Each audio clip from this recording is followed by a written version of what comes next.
Nakalaan sana ang weekend na ito para sa isang romantic getaway ng isang mag-asawa upang ipagdiwang ang parating nilang anniversary. Pero ang masayang araw na iyon ay mabilis na nag-iba dahil sa isang masaklap na pangyayaring hindi niya inaasahan. Magandang araw at welcome mga kakwentuhan.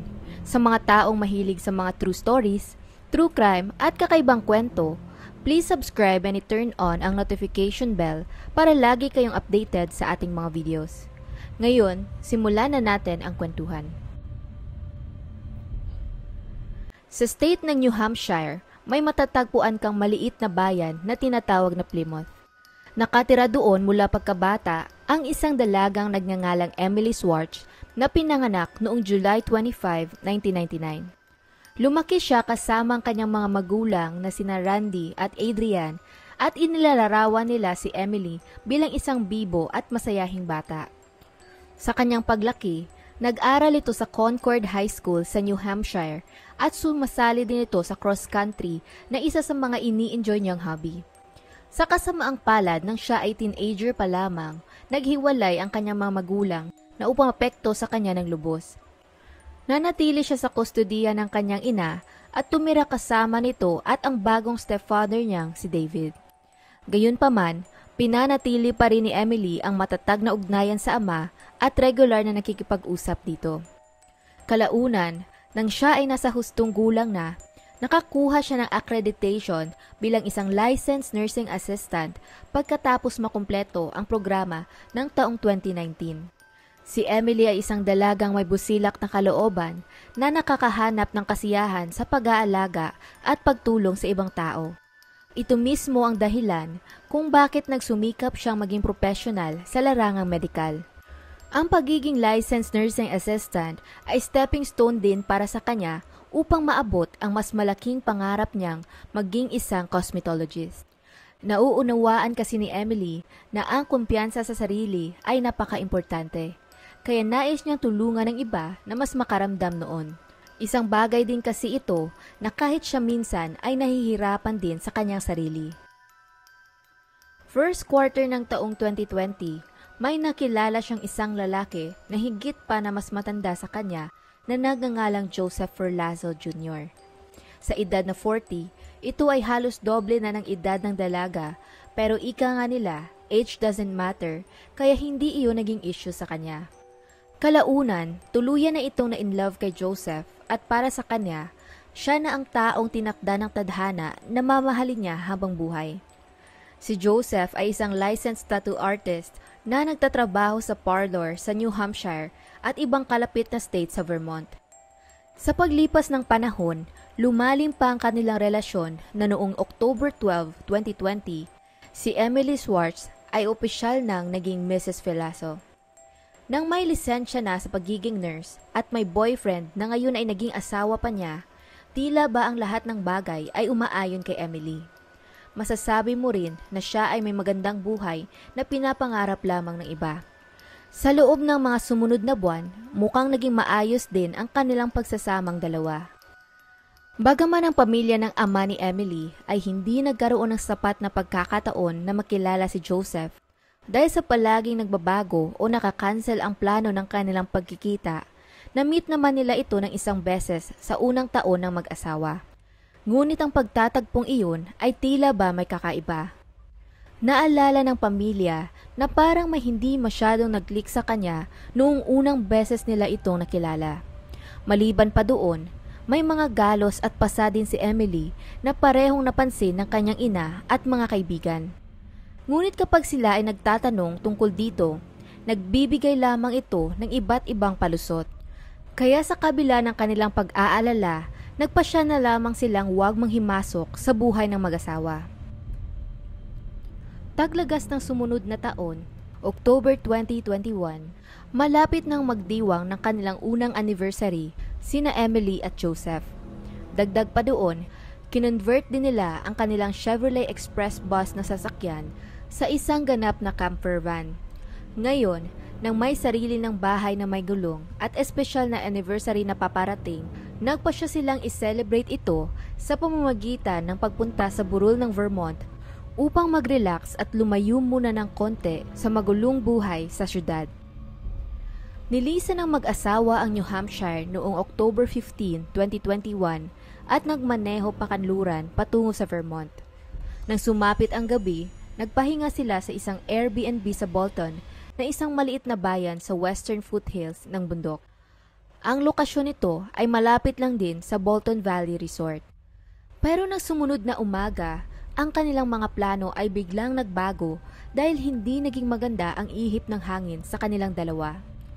Sa pag-aalala ni Joseph, habang sila ay bumabiyahe na patungo sa kanilang destinasyon, nagkaroon sila ng malalang pagtatalong mag-asawa na bigla na lang siyang inutusan ni Emily na ihinto ang van.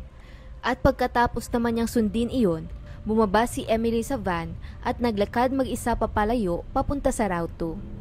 Di umano, sa kagustuhan din niyang huminga ng konti, si Joseph ay nagtungo naman sa isang kalapit na convenience store sa Bolton upang bumili ng snacks. Pero nang bumalik na daw ito sa lugar kung saan niya binaba si Emily kanina, hindi niya na matagpuan ang asawa. Sinubukan rin niyang tawagan at i-text ang telepono nito, ngunit hindi siya sumasagot o kahit isang reply man lang. Dahil doon, ilang beses pa niyang sinuyod ang lugar upang subukan itong hanapin, pero wala talagang kahit anong palatandaan kung saan ito posibleng pumunta. Nawari ba'y bigla na lamang naglaho ang kanyang asawa. Pagkalipas ng 2 araw noong Lunes, October 18, 2021, umuwi si Joseph sa kanilang tahanan sa New Hampshire pero ito ay mag-isa na lamang. Sa mga araw ding iyon, hindi pa rin nagpaparamdam si Emily o kahit isang post man lang sa kanyang social media. Ang nakakapagtaka pa, kung ito ay umalis lamang upang lumayo kay Joseph, bakit hindi rin siya nagre-reply ni isa sa mga messages ng kanyang pamilya at mga kaibigan?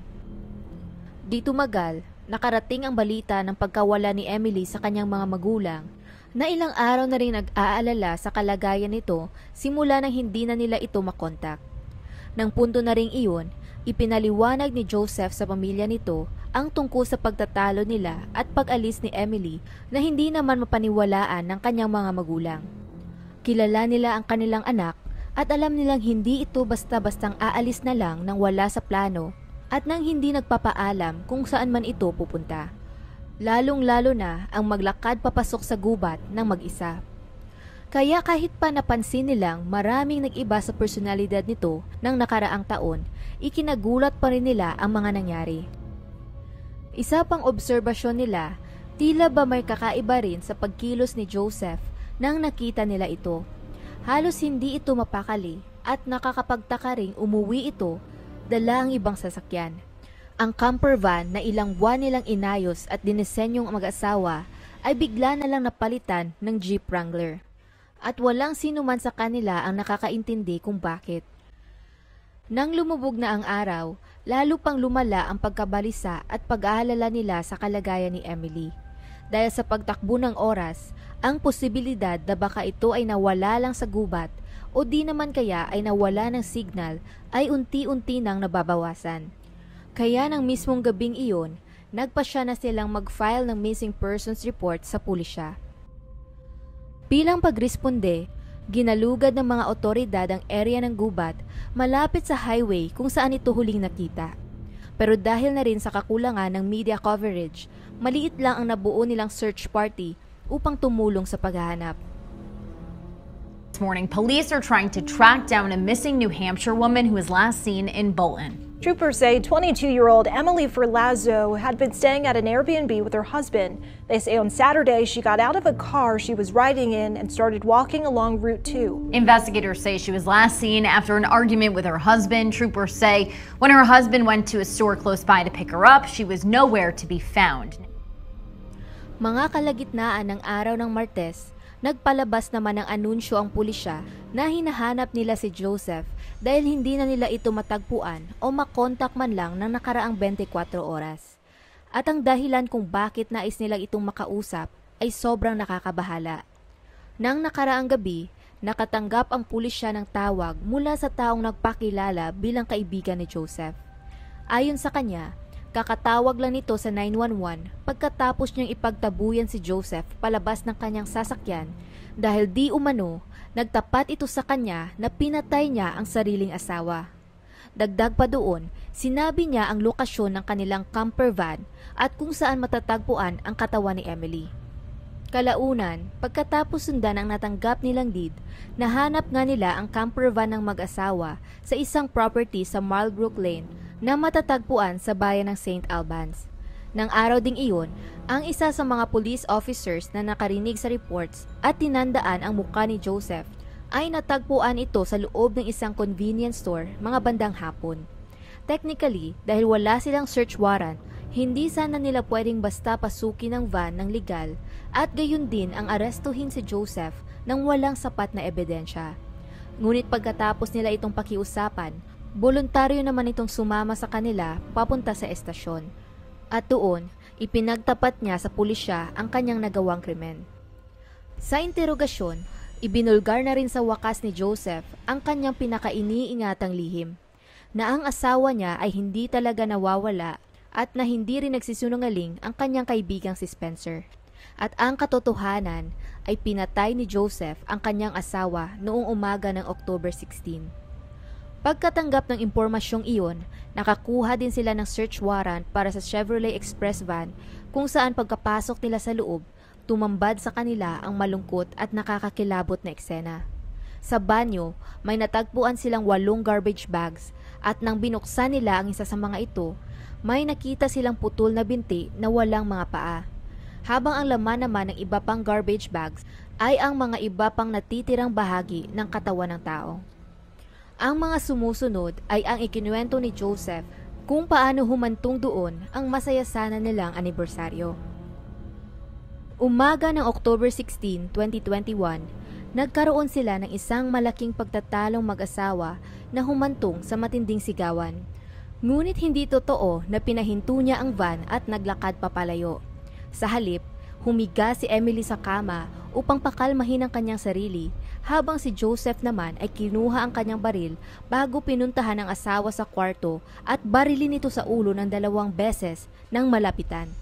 Nagkaroon siya ng panandaliang panic attack pagkatapos noon, bago niya tinakpan ng plastic ang ulo nito at nilagay ang katawan ng asawa sa loob ng banyo.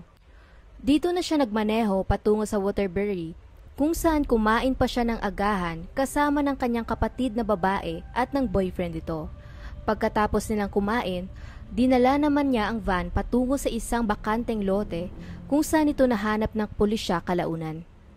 At sa humigit kumulang pagkaraan ng mga 15 hours, pinagputol-putol niya ang mga paa, kamay at ulo ng asawa gamit ang lagari mula sa kanyang katawan.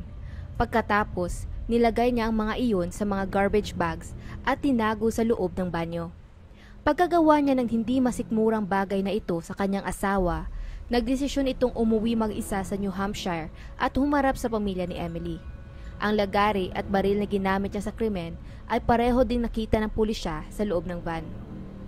We start with breaking news tonight. A woman reported missing has been found dead, and her husband tells state police that he did it. Well, Brian, Alice, Joseph Ferlazzo was recognized at a Maple Fields convenience store earlier today by a state police detective, and that detective bringing him here to the St. Albans barracks just minutes away from that store, where he eventually confessed to killing his 22-year-old wife, Emily. Now, state police say that once they brought Joseph in for questioning, he admitted to killing Emily inside the camper early Saturday morning, which state police searched here tonight at the barracks. The information he provided was that he had killed his wife, Emily. He said that he had done so in the town of Bolton in the early Saturday morning hours. Well, her body will be brought to the chief medical examiner's office in Burlington for an autopsy tomorrow to determine the cause and manner of death and to confirm her identity. And Joseph Ferlazzo is still here in St. Albans, and police say that he is expected to be charged with first-degree murder by the end of the night, and his arraignment will be tomorrow in Burlington. Pagkatapos ng pag-amin ni Joseph sa lahat ng nakakagimbal na detalye ng krimen, kinulong siya sa Northwest State Correctional Facility sa bayan ng St. Alban. Siya din ay sinakdal virtually at kinasuhan ng first-degree murder ng sumunod na araw pagkatapos ng kanyang konfesyon. Maliban pa doon, inutusan din ito ng korte na magbayad ng $1.5 million sa pamilya ni Emily dahil sa civil wrongful death lawsuit. Ayon pa sa abogado ng pamilya nila, bagaman ang perang ito ay hindi matutumbasan ang nawalang buhay ni Emily, ina-acknowledge naman ito ang malaking kawalan sa buhay ng pamilya. Nagsisigurado din ito na walang benepisyong makukuha si Joseph mula sa pagkamatay nito. Sa paglilitis ng kaso, hindi na nakakagulat na nag-plead ito ng not guilty sa korte sa kabila ng lahat ng mga ebidensyang presenta laban sa kanya at pati na rin ang sarili niyang konfesyon. Dagdag pa dito, ang mga investigador sa Pennsylvania ay may tinitingnan din posibleng koneksyon ni Joseph sa 2009 murder ng kanyang stepmother na si Young-Hee Lim Ferlazo. Si Young-Hee Lim ay sinaksak sa loob ng kanyang bahay sa Marlbrook Lane noong Oktubre ng 2009. At bagaman ang kanyang asawang si Joseph Ferlazo Sr. ay kinwestiyon ng pulisya, tinanggal nila ito sa listahan ng suspect agad-agad at hindi pa rin nasusolba ang kasong ito hanggang ngayon. Napag-alaman din nila na si Joseph pala ay may iba't ibang Facebook profiles at isa na doon ay may profile picture niyang kasama ang isang babae mga ilang buwan lang bago siya ikinasal kay Emily. Dagdag pa sa mga nakakalungkot na bagay sa kaso ay ang huling public post ni Emily sa Facebook. Ito ay isang post mga ilang buwan bago ang kanyang pagkamatay kung saan ibinahagi niya kung gaano niya kamahal ang kanyang asawa. At coincidentally, ang nag-iisang comment na naiwan sa post na iyon ay mula sa taong mismong tumulong na maipaalam sa pulisya ang krimen ni Joseph. Hanggang ngayon, patuloy pa rin ang paglilitis sa kaso at si Joseph ay nakakulong pa rin sa Northwest State Correctional Facility at hindi ito pinayagang magpiyansa hanggang sa makakuha siya ng sentensya. Ngunit sa puntong ito ay mapapatunayang guilty sa krimen, siguradong mapapatawan siya ng habang buhay na pagkakakulong. Sa kanyang obituary, ibinahagi naman ng pamilya ni Emily ang kanilang pagmamahal sa anak at kung gaano ito kalaking biyaya sa kanilang buhay at sa mga taong natutulungan niya. Klaro mo ring makikita na sa mga salaysay na iyon, si Emily ay ang klase ng taong may mataas na pangarap at may busilak na puso. Siya ay isang nurse na pangarap na maging cosmetologist upang makatulong sa ibang tao na magkaroon ng mas malaking kumpiyansa sa sarili. Nilagay rin niya ang kanyang pagtitiwala sa mga taong mahalaga sa kanya. Ang nakakalungkot lang, ang taong binigyan niya ng kanyang pinakamalaking tiwala ay ang mismong tao rin na kumitil sa kanyang buhay. At hanggang dito na lang ang kwento natin para sa ngayon. Anong masasabi ninyo sa kasong ito? Kung nagustuhan nyo ang video na ito, maaari mong i-check ang ating channel para sa iba pang mga kwento. Muli, salamat sa inyong pakikinig at hanggang sa susunod mga kakwentuhan.